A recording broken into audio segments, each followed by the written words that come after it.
evening, America. My name is Myrna Marburg, and tonight on station BTV8, we'll be bringing you coverage of a new viral video in bourbon, the less fun, non-alcoholic version. But right now, from Missouri, we have Dr. Eliza Kaposi joining us to talk about an emerging virus in the Midwest and how it affects you. Hi, Myrna. It's great to be here. We're glad you're here. So, what's going on in the Midwest? So in the Midwest, in the last few years, we've seen an outbreak of what we've termed the Heartland virus.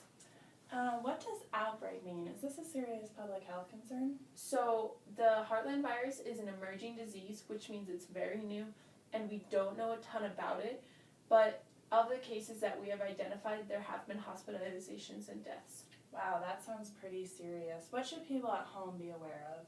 So people at home, especially if you live in the Midwest, the South, or along the Eastern Coast, should know that this is a tick-transmitted disease, so if you like outdoor activities, you should be concerned with this disease. Now, if I take my dog for a walk, what should I be doing to keep myself and my animal safe? So you should be wearing long pants, using an insect repellent for yourself and your dog, and you should also be sticking to designated trails. And what if I do find a tick? So if you find a tick, even if it's just on your clothes, you always assume it was attached and place it in a bag and place that bag in your freezer.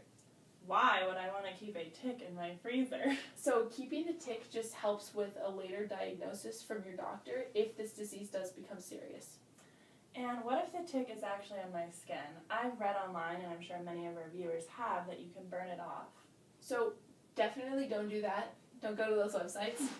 So if you burn the tick, then you risk leaving pieces of it in your skin, which are much harder to get out later. But today, if you would like, I can show you how to remove a tick. That sounds great. You could find in your skin or on your clothes.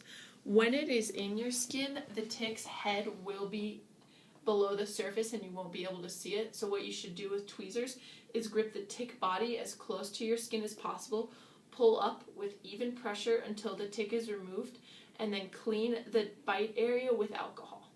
Thanks for the demonstration, Doc. Now, just to clarify, what symptoms should people be looking for?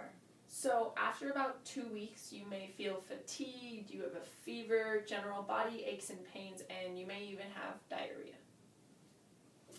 Well, thank you for all this information, Dr. Kaposi, and thanks for being with us today. You're welcome. It's great to be here. And now joining us from the field to show you more about the areas where you can be affected is Nisla Edmonston. Thanks, Myrna. As you can see, I'm here in Missouri and it's a beautiful day for a walk. And on my walk on this trail, I'm going to stay as centered as possible to avoid touching these tall brushes on my left and my right. And those look like likely tick habitats, so I'm going to try to avoid them. I'm also wearing a long sleeve shirt, long pants, and I have my handy dandy deed here just like Dr. Kaposi suggested. Don't breathe that.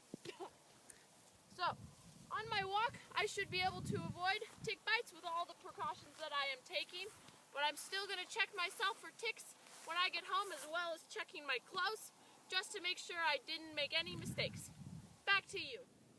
And now for the viral video that ticked off the nation.